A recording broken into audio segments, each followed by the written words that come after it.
While not without flaw, Diablo III has finally arrived, and it's amazing. After 50 hours and counting of spilling the blood of my enemies, my Diablo III addiction shows no signs of stopping. Blizzard has refined the series to be much more user-friendly than what's come before, but has also honed the best parts of its beloved action RPG.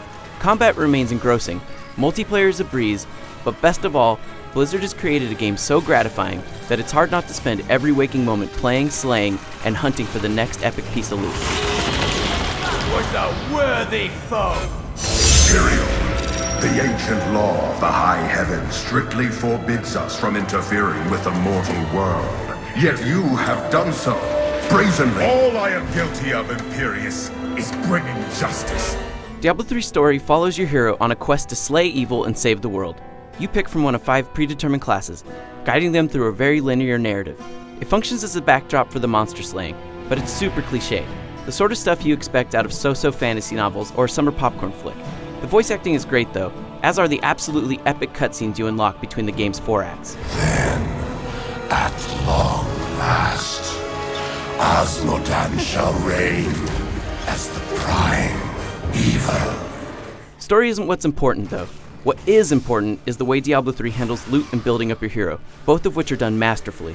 Like unwrapping a present at Christmas, there's something so utterly invigorating about seeing treasure erupt from the bodies of your enemies. It's akin to opening a pack of baseball or comic book cards, and the sheer thrill I feel when something incredible drops is intoxicating. And then I do it all over again, always on the hunt for the next big win. Randomly generated dungeons ensure each run through them is interesting, whether it's for the first time or the 40th. Certain portions of them might repeat because they're necessary for story progression, but overall, the door or item you need to find might change location, new chests might appear, or an epic monster might replace what was previously a swarm of enemies. Each replay presents a unique set of circumstances that ropes you in and makes you want more. There's also more to do with your loot in Diablo III.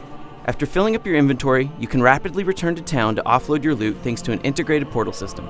Then you can either sell that treasure to a merchant, jump out of the game and put it up in the auction house, or break it down into component parts via the blacksmith.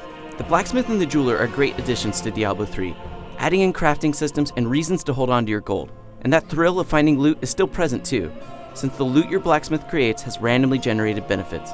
Having more to do with the ample amounts of treasure you acquire is welcome, though I wish that we weren't still waiting for the real money auction house, and that you could put more than 10 items up for auction at a time, which is incredibly annoying.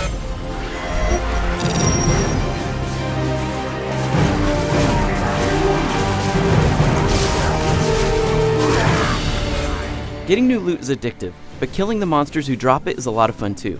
Blizzard really nailed the pacing of each fight, tossing in waves of lesser foes to make you feel powerful, and then spicing things up with randomly generated or story-based monsters.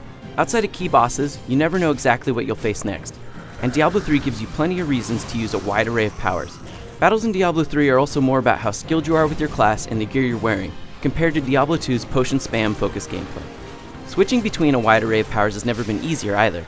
Every level unlocks something new for your hero. Sometimes it's a new passive ability that boosts some stats, other times it's a new skill or augmentation, called a rune, for a previously unlocked skill. All your powers are easily accessible too, mapped to the first 4 number keys and the left and right mouse buttons. The limitations on how many powers you can have active at once forces you to think about how abilities affect one another, and how you can put together a skill list that is best for the situation at hand. It's worth noting that Blizzard doesn't explain some of the most important options to you though. Advanced tooltips and elective mode are off by default, and more skilled players will want to enable them so they can customize their skill list further, as well as better understand the type and amount of damage their skills do. It's great that they ease new players into the systems to start, but just letting us know the options exist in game would have been welcomed.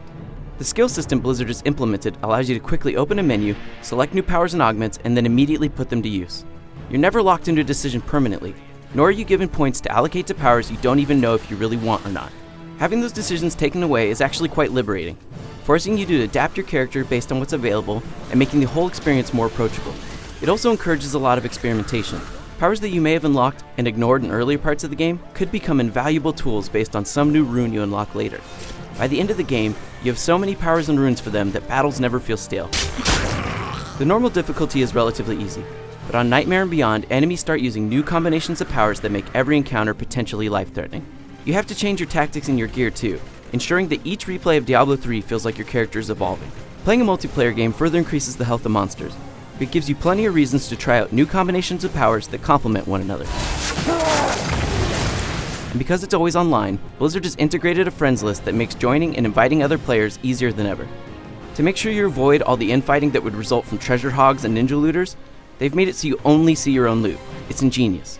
Chatting with one another is easy, even if you're in separate games, but it would have been nice if they included an integrated voice chat client. Even still, the current system makes me feel connected to my friends at all times, making me feel more part of the community than I do in any game outside of an MMO.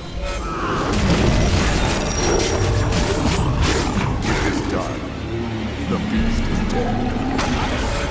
Despite the problems I've laid out, the fact that player versus player isn't in yet, or the real money auction house hasn't been implemented, Diablo III is still one of the best PC games I've played in years. The loot system is second to none, and the ability to rapidly switch out my abilities to experiment without fear of screwing up permanently makes Diablo III much more fun than its predecessor. Diablo 3's strengths far outweigh its weaknesses, and while it'd be easy to nitpick things, it's just too damn good to really care all that much in the end.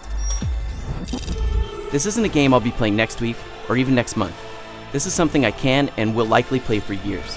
For more on Diablo 3, you can go to IGN.